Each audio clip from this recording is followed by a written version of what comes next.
Hi again folks, how you all doing? This is a Hornby Class A4 Seagull that's been sent to me by Jim. He said that the locomotive makes a noise that the body seems to amplify, but he's never been able to figure out what it is.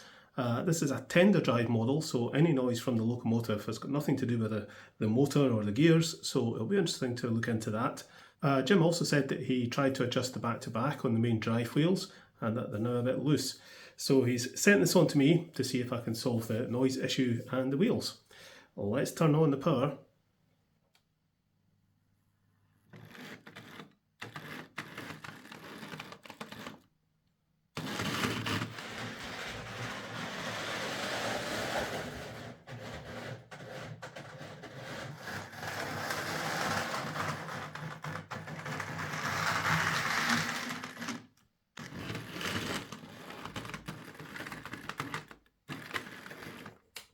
Well, to be honest, I think any noise from the locomotive is the least of this model's problems. It's got a serious case of stoppy-startyitis.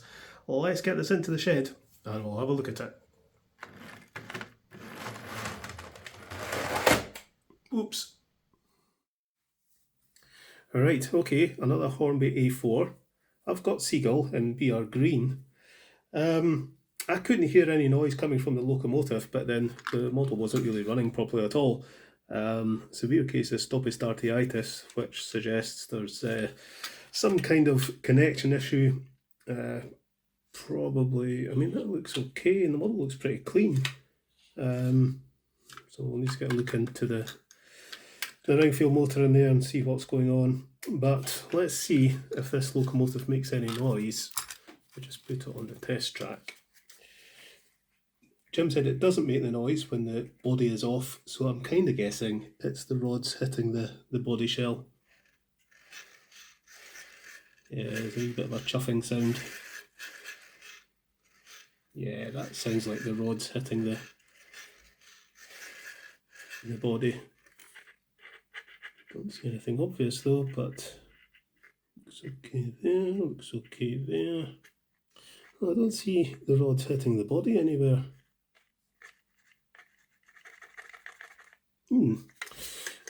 Okay, we'll look into that.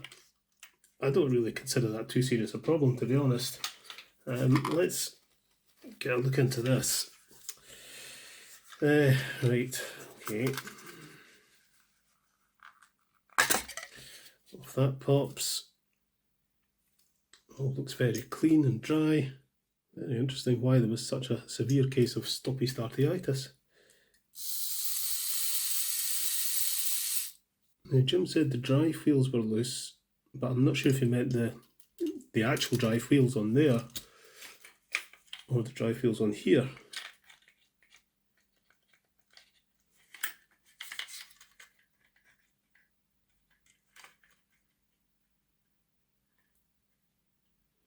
Yeah, that one's a bit loose, so I think he's meaning these wheels. Right, okay, I think what we'll do is we'll do a quick service on this. There's not an awful lot needing done really. It looks pretty clean, but we'll do the usual ring-field business on it, and then we'll get a look at that locomotive, see if we can figure out what the scraping noise is, and have a look at the wheels. Get that off. That off.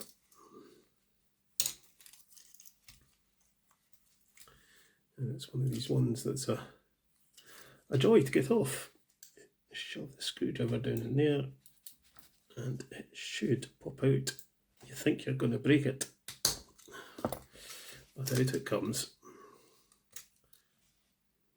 The brushes are in very good condition, at least that one is. It's one of these silly ones where the clips are buried in there. That's it. Out that comes. There's the other brush. Commutator's dirty, but just nothing unusual. What about the wheels? We'll pull them.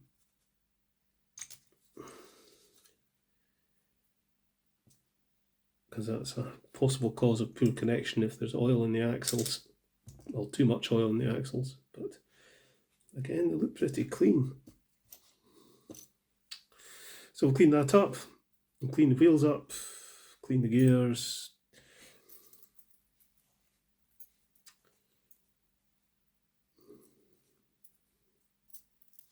Right, we'll pop that in the sonic cleaner.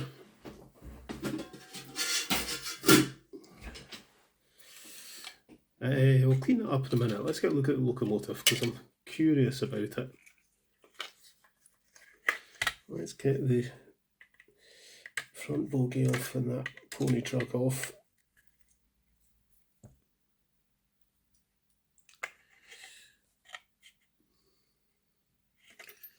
Right, okay, actually we'll get these into the sonic cleaner as well, just to make sure they're nice and clean.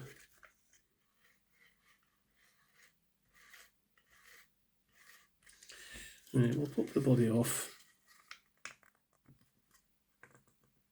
Come on.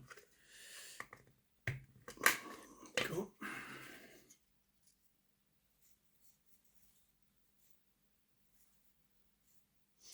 Yeah, there is a wee scrapey sound coming out it. Let's get the underframe off.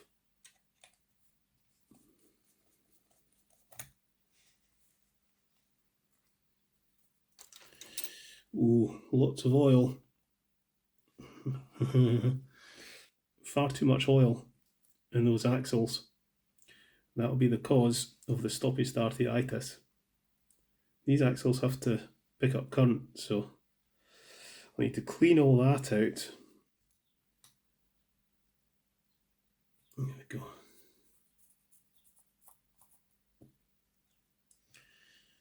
That off. Right. What is the back-to-back on these?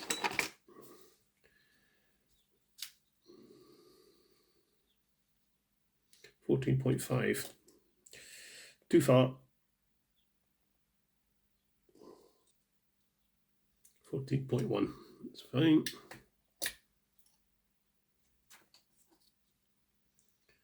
14. That's fine. 14. Yeah, these are fine now. Right, we'll give this a good scoosh. Left.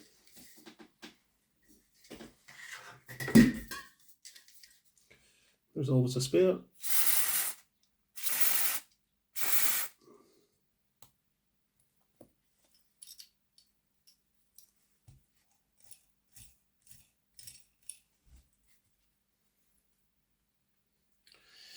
Give that a scoosh and a clean up.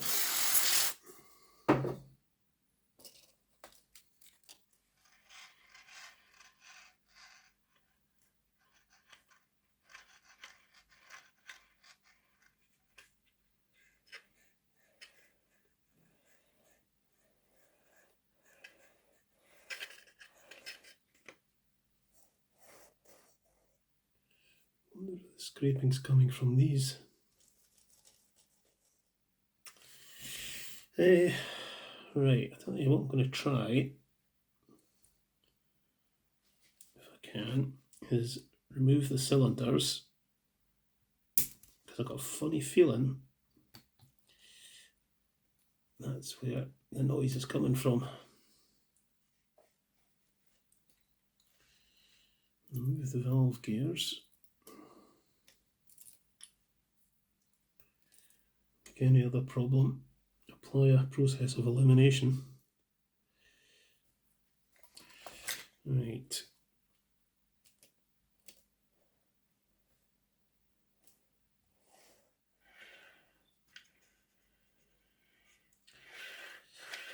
Yeah, so the noise is coming from the valve gear,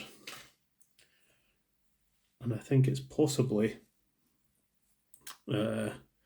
these rods, which are kind of, they've kind of got rough edges. I think when they're sliding through these little slots, it's making a noise.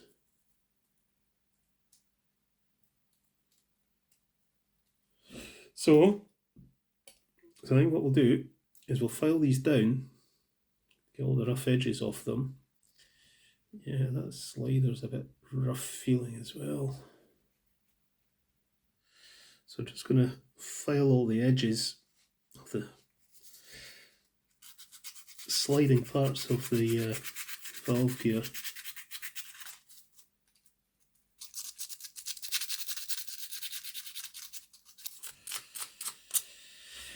Right, okay, that's one. Do the other one. Ooh, look at the time. It's nearly lunchtime. I've got a haggis roll with my name in it. Come back to this later. Okay, so lunch had, Doug's walked. I've put this back together after filing all the parts of the valve gear that, wherever pieces of metal slide together, because the finish on the metal was a bit rough, and I think that was making the kind of scraping sound that was then being amplified by the body. So with all those bits of metal filed, that now sounds a lot better. They always make a wee bit of noise, but that's not making that scraping sound anymore. So that's all it was just the metal scraping against each other on the moving parts of the valve gear. So all my Ringfield bits and bobs are clean. We'll get this all back together, and I think we'll be good to go. Let's get that on. I cleaned the commutator, by the way, give everything a good scoosh and going over with a manky brush, so it should all be fine. I gave the gears a clean and a file, just all the stuff I always do with a Ringfield. Clip on.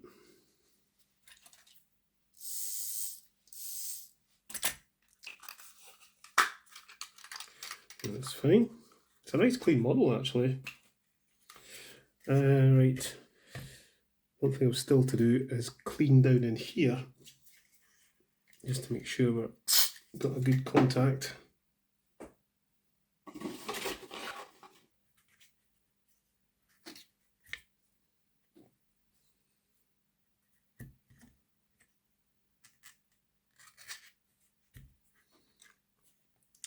Pop the spring in. Because current's got to pass through the pony track, I like to file it down to the bare metal there, and with a round file, just give it a file in the middle, just expose as much of the metal as possible. Okay. I should say when I was putting this back together, I put a wee drop of oil in the axles, cleaned up the wheels and everything, so it's it should all be fine. That's that silly floating wheel that rattles about. Plug that in. So this had a severe case of stoppy startitis. Let's see if it goes now. There we go.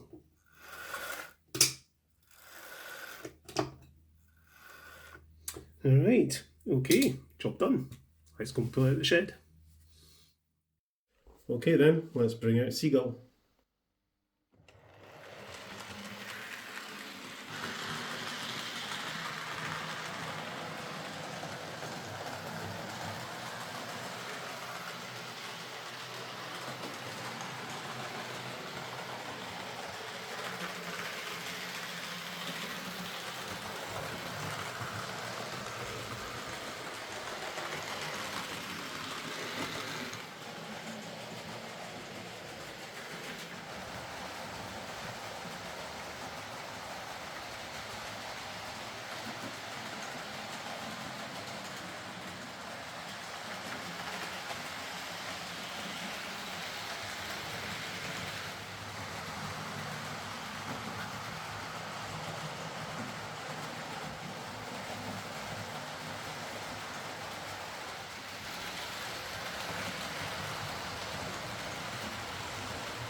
So there we go, that's this Hornby Class A4 Seagull running fine, and as quiet as you can really expect one of these to be. The bad running was most likely down to way too much oil in the axles, preventing good electrical pickup through the chassis, and the mystery noise that Jim described was the parts of the valve gear rubbing together being amplified by the body shell. Filing the sliding parts of the valve gears reduced the noise and solved that issue. Of course, as many people often suggest, you can dampen such noises by packing the voids in the body with some sort of dense material. I have done that in the past and it can help for sure, but personally it's not something I like to do. I much prefer to deal with the source of the noise. Okay, so this is the part where I usually say something like I'll get this packed up and sent back to Jim, but he's very kindly said that if I could fix this, I could keep it. I do like a blue locomotive, so thank you very much to Jim. I shall add this to my blue locomotive fleet. Okay folks, catch yous later.